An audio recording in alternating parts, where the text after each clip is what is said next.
So PvP has been out in Pokemon Go for a while now, and people want to know what the best picks are in the Master League. Well, here are the fruits of my Master League research. This is the Master League Simplified. And in this video, I'm going to be going over this graphic, explain to you guys how to use it best to make teams in the Master League in Pokemon Go. So this here is my graphic, the Master League Simplified by Ryan SwagTips. Here's a very handsome man. And one thing I want to make very explicit to you guys with this graphic is that it's based around countering 3 of the top most meta threats. Technically all 4 of them, but it's just the way this graphic is shaped. With my Great League graphic, it was like everything countering everything, where with this graphic, it's mostly centered around countering Groudon, Melmetal, and Lugia, which are the rock, paper, and scissors of the Master League metagame. So that's why you'll see that Groudon, for instance, has 3 counters, where it's only countering 2 things. You might think, wow, Groudon's such a bad Pokemon, it's only countering 2 things and it loses to 3. What the heck? That's just because Groudon is such a big threat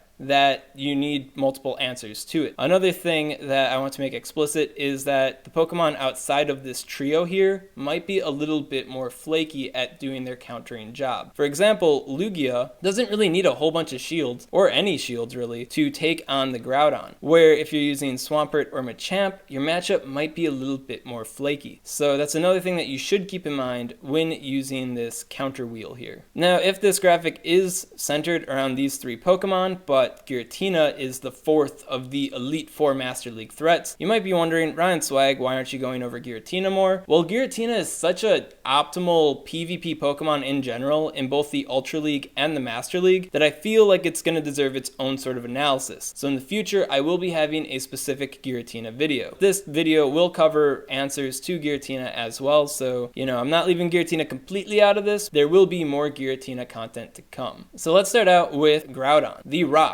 of the rock, paper, scissors. It's a ground type, I know, but rock, paper, scissors, it's the rock. Groudon is most comparable to Cresselia in the Great and the Ultra League, in the sense that it has a really high energy gaining fast move, which in this case is Mud Shot, and then it also has really high energy cost, but really high DPE, damage per energy, charge moves. Usually these charge moves are a little bit too high cost for most Pokemon to use, but because Groudon has the Mud Shot, it's able to access them very quickly, making it an extremely powerful threat. Now, the best way to get around this massive threat, much like Cresselia, is to use powerful Pokemon that can get off their charge moves before Groudon can. 2 such Pokemon are Machamp and Swampert. Both of them have the ability to get the charge move advantage onto the Groudon, which could allow them to overcome the Groudon. Big thing that you'll want to know about these Pokemon is that if you're stuck without shields, well then Groudon will very likely overcome them with a powerful Earthquake or Solar Beam. One thing to keep in mind overall with Groudon is most threats, if your opponent doesn't have a shield,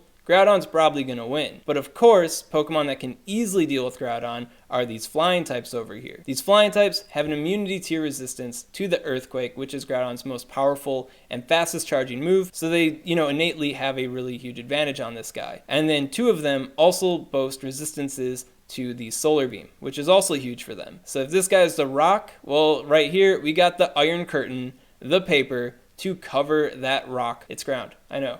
Rock, paper, scissors reference. So now we have the paper. And big thing to know about these 3 paper Pokemon is that Lugia is the master of them. Lugia, with its Dragon Tail and Sky Attack, the only 2 moves you really need on Lugia. Opening up the second move gives you a couple more options, but isn't necessary. Lugia is too powerful for these 2 Pokemon to handle. Like even Gyarados with his dark type attacks can't overcome the Lugia. The reason why you would want to consider Dragonite or Gyarados is how they handle some of the Scissors Pokemon. Lugia will lose to all 4 of these Scissor Pokemon under normal circumstances, but these 2 Pokemon might not. Most notably, Dragonite can handle the Tyranitar, and Gyarados, with its dark type attacks, can handle the Metagross. When it comes to Dragonite, one unfortunate aspect to it is that you kinda need to have Dragon Breath and Dragon Claw, which are 2 legacy moves for Dragonite to be optimal. You could get away with Dragonite just using Dragon Breath with Outrage, but you kinda wanna have the Dragon Breath and the Dragon Claw. But if you don't have that, threat not. There are many other Pokemon that you can include on your Master League team that aren't Dragonite that will function optimally. Similarly, you have Gyarados, and Gyarados' best fast move is also going to be the Dragon Breath. But unlike Dragonite here, Gyarados can get away with using Bite or Dragon Tail. The whole thing with Gyarados is that it does have the Dragon type attacks to counter Dragon type Pokemon without being weak to Dragon type attacks itself, which other Dragon type Pokemon are. Another cool thing about Gyarados is that it does have the Bite Crunch damage, allowing it to overcome Psychic type Pokemon such as Mewtwo and Metagross, which is a really big appeal to using the Gyarados. And then also, these Pokemon counter Groudon. And these Pokemon also counter these guys, which counter Groudon. So good Pokemon to keep in mind. Now, going from the paper, we have the scissors, which cut the paper, right? And the ultimate scissors Pokemon here is Melmetal. Melmetal is quite possibly the ultimate PvP Pokemon in all leagues. So if you don't have the Melmetal mystery box, whatever, already, try to find somebody in your community that has Pokemon Let's Go and transfer Pokemon to their game, get the box, and start getting Meltans, because Melmetal is really huge in PvP. You can play around it, and you can play without it. I'm playing without it right now, and I'm meeting success. I'm just letting you guys know that Melmetal is a really potent force. I wish I had one, and I'm working towards my first one. But yeah, the main thing that makes Melmetal crazy is its Thunder Shock, which is a high energy gaining move, and its Rock Slide, which is a low cost energy, which is a low energy cost attack. So you can use those rapid rock slides to just wreck these flying types. The rapid rock slides also wreck the Weavile and the Giratina, so definitely something to keep in mind with the Melmetal there. Melmetal's second charge move is up to you. Definitely wants to have a second charge move. You can pick between Thunder Shock or Flash Cannon. And which one you pick will shape which matchups Melmetal will have an advantage in that it might not have otherwise. If you side with the Thunder Shock, then you'll be able to deal with the Rock and Steel type Pokemon here. And if you go with the Flash Cannon, Melmetal will have a better chance against Pokemon that resist Rock Slide and Thunder Shock. Good examples include the Groudon and the Giratina. While you can overcome Giratina with the Rock Slide damage, the Flash Cannon will definitely seal the deal a lot better, and even though Melmetal will very likely lose against the Groudon, the Flash Cannon could give you that extra lick against it, which could get you the win, or could make Groudon weak enough for the next Pokemon that comes in to get the win in. Good Pokemon there. Now, there are 3 other Pokemon in this group, and like Lugia, it's that they do different jobs along with doing the scissors job that Melmetal might not cover as well or might not cover as specifically. Tyranitar here has a slightly weaker matchup against the flying type Pokemon, but does a really good job at fighting the Giratina. If you are picking a Tyranitar, I will have to say using Bite is much better than using Smackdown. So definitely support the Bite Tyranitars out there. Non-legacy moves, so that's hype. As far as the charge moves go, you're definitely going to want to go with Crunch and Stone Edge. Then next up we got Metagross. And big reason to use Metagross is it does have that Earthquake damage, so it can threaten the other Scissors type Pokemon and can threaten these electric types. Well, Raikou, right? So Giratina using Dragon Breath instead of Shadow Claw might be a little bit harder for Tyranitar to master because Dragon Breath is such a powerful attack in PvP. But if it is using the powerful Dragon Breath, well, that's where Metagross comes in. Similarly, if it's using the Shadow Claw, well, Metagross might have a slight problem on its hands. Metagross will still have a relatively favorable matchup against it, but the favor might be a little bit more in Giratina's court. So beware. Another thing to be wary of with Metagross is that it does struggle against Gyarados because it can't really get an effective hit in. But it does a really good job against Lugia and Dragonite through its Steel type resistances. And then finally, we have Heatran. And Heatran is a Steel Fire type Pokemon, and it carries Stone Edge. And with that Stone Edge damage, that's basically all it needs to take on these 3 Pokemon. Gyarados could carry Waterfall or Hydro Pump, but chances are it's not really going to be able to utilize it against the Heatran. Overall, Heatran has the positive matchup against the Gyarados. And then as far as Heatran goes, it can sneak in a slightly positive matchup against an unsuspecting Giratina through Iron Head or Stone Edge damage. Then when it comes to the other Scissors type Pokemon, this guy's a little bit of a traitor, right? Because the Fire type damage from Fire Spin is enough to wear down Melmetal and Metagross without needing to use the terrible attack Fire Blast. Don't use Fire Blast on Heatran. It's a waste of a charge TM or an unlock second move. Just don't do it. Similarly, if Heatran has Iron Head, then it can overcome the Tyranitar, which is also really good. And then it also improves its matchup against the Weavile, but Weavile's definitely going to lose to Heatran anyways, so maybe a little bit of a moot point there. Big thing to know with Heatran is to not use Fire Blast. Fire Blast is a trap, and you are going to definitely waste your time with that attack there. If you don't want to waste Stardust or Rare Candy unlocking a second charge move on Heatran, you can function just fine with the Stone Edge. Just be aware that you might take the L to a Tyranitar that way. Doubling back here, we have Giratina and Weavile. And the mystique with these two Pokemon is because they do really well against Groudon and Lugia. If you check out Bioweapon's article on Game Press talking about team composition in PvP, he notes that Groudon and Lugia have extremely powerful synergy with each other in the Master League, where anything that, Groudon loses to, well, Lugia's there to pick up the slack. And things that, Lugia's slacking on, such as these 4 Pokemon over here and these 2 up here, well, Groudon has Lugia covered. But of course, if these 2 have the ultimate synergy, wouldn't we love to know the Pokemon that breaks up their relationship, right? And 2 Pokemon that do that really well are Giratina and Weavile. Thing to note is Weavile has a better matchup against Groudon than Giratina does. And then similarly,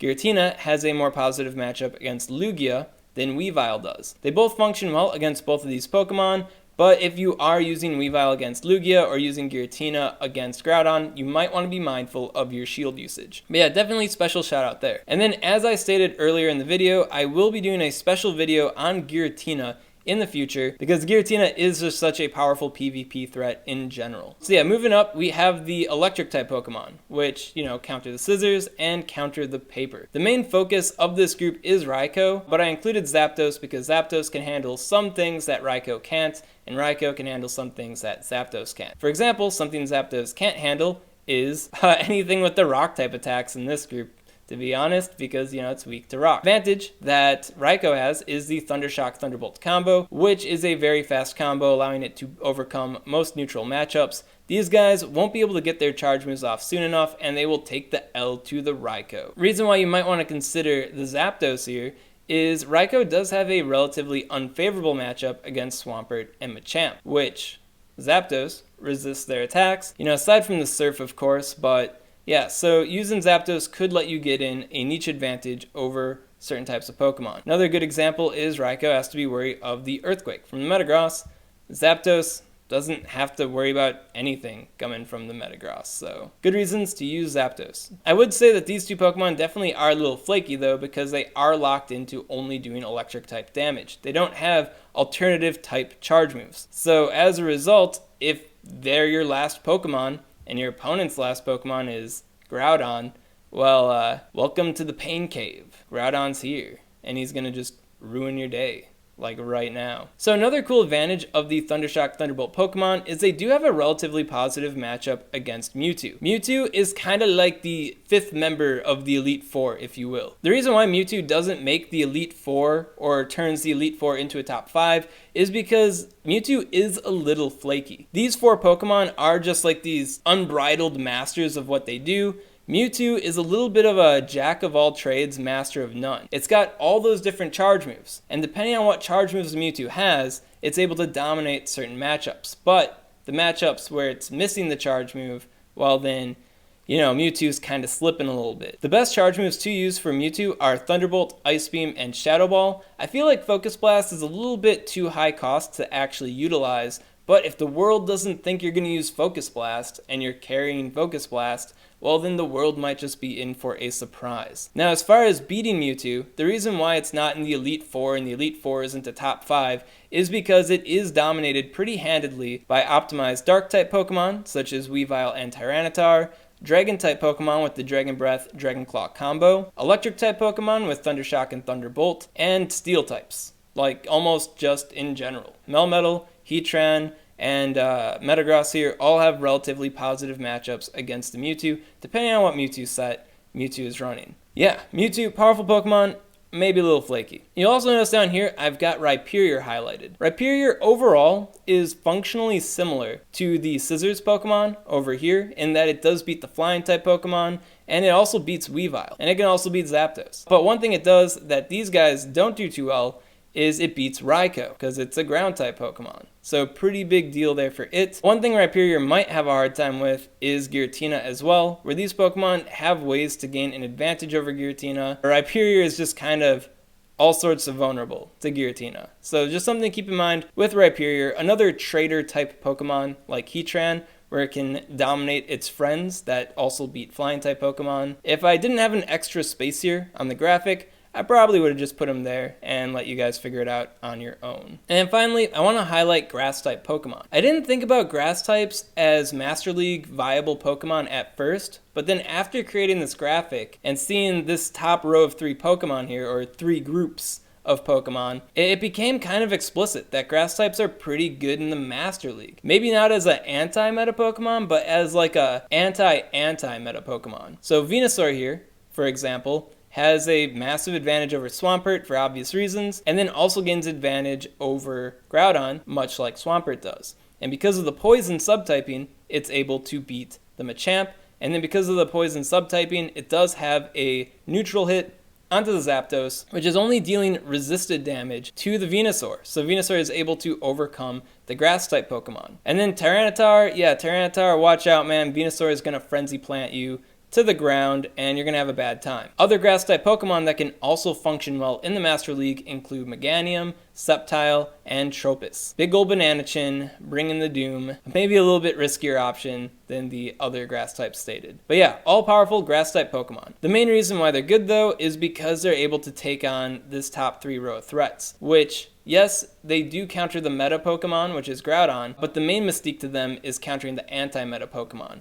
So there is some risk to using them in that regard, because you're using basically an anti-meta Pokemon. And while being 2 steps ahead of your opponent sounds like a good idea, well, in the world of Pokemon Go PvP, being 2 steps ahead might put you 1 step behind, especially if they're packing Lugia and Melmetal. Be wary with your grass-type Pokemon. Might be good to keep in mind though, especially if you notice that your most frequent opponents are using Swampert and Machamp and Raikou, Zapdos most frequently. So that is the Master League simplified. Generally, the best options in the Master League in Pokemon Go. If you have any questions on this content, make sure to comment below, let me know what's up, and I'll be happy to help you out. And yeah, if you got any Master League Pokemon Ryan Swag's sleeping on, well, comment below, let me know what that Pokemon is, or maybe keep the secret weapon to yourself. One thing I will say is Latios was left out of this video, and it's not because it's good, right? Also, if you enjoyed this content, you want to see more like it, maybe you want to catch my Ultra League analysis, well, make sure to subscribe to SwagTips. SwagTips. Also want to give a special shout out to these Patreon supporters. If you aren't aware, SwagTips has a video editor, work on his videos from time to time, and if you want to support me having a video editor, well, make sure to check out that Patreon.